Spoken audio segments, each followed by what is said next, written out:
Imagine walking into a will reading, just expecting to sit quietly in the back.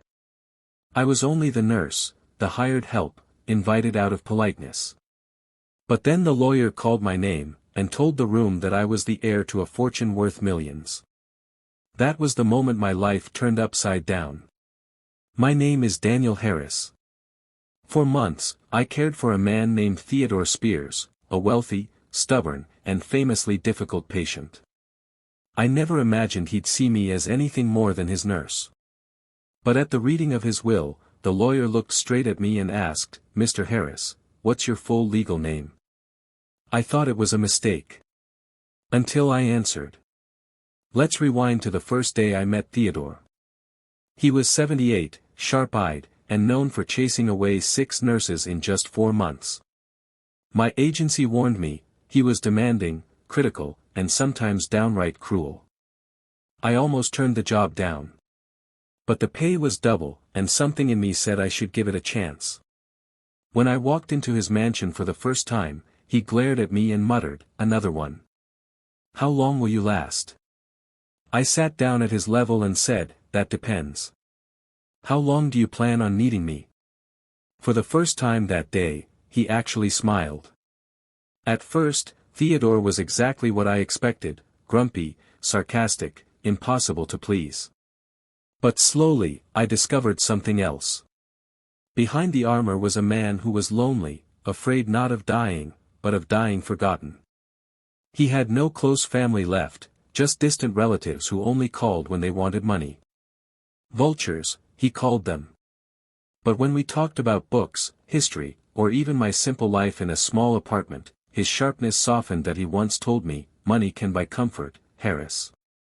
But it can't buy someone who truly cares if you live or die." That stuck with me. Weeks turned into months, and despite his tough exterior, I grew to respect him. He'd test me constantly, asking if I was only there for the paycheck, or what I'd do if he cut my hours. I always gave him the same answer, "I'm here because you need me. Nothing more, nothing less." Then one night, during one of his restless spells, he looked at me and said, "You've lasted longer than anyone. You didn't quit when I pushed. You didn't run when I snapped. Why?" I told him the truth, "Because I see more in you than the world does. And frankly, I think you deserve at least one person who won't walk away." He didn't reply. But for the first time since I met him, his eyes looked peaceful. When Theodore passed, I mourned him not as a patient, but as a friend. I expected nothing more, certainly not what came next. At the will reading, his distant relatives leaned forward, expecting to hear their names called. Instead, the lawyer read Theodore's final words, "To those who treated me like an endless wallet, I leave nothing. To the one who saw me as more than my fortune, I leave everything." Then he called my name. The room exploded. His relatives shouted, protested, even threatened lawsuits.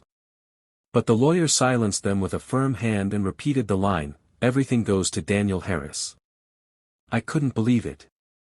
Me, a man who rented a tiny apartment, who barely scraped by paycheck to paycheck, was now the heir to a legacy I never asked for.